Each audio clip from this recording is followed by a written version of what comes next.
النصيحة هي الدين، وهذا هو قول سيد المرسلين عليه الصلاة والسلام عندما قال الدين النصيحة.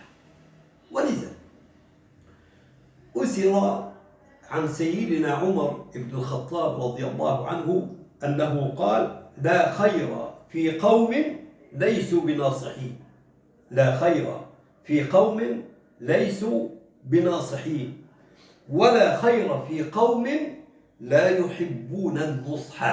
لا خير في قوم أيضا لا يحبون الكارثة.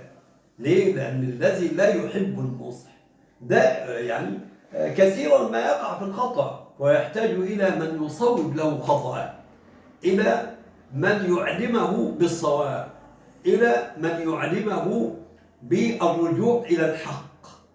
فالقوم الذين لا يحبون النصيحة لا خير فيه، ولذا قال تبارك وتعالى ولكن لا تحبون الناصحين، لا تحبون الناصحين. وكان الصحابة رضي الله عنهم وأرضاهم ينصح بعضهم بعضا، ينصح بعضهم بعضا. فالنصيحة لا تترك بحال من الأحوال، وهي من شق قوله تبارك وتعالى يأمرون بالمعروف وينهون عن المنكر، ومن قوله تبارك وتعالى تأمرون بالمعروف وتنهون عن المنكر وتؤمنون بالله.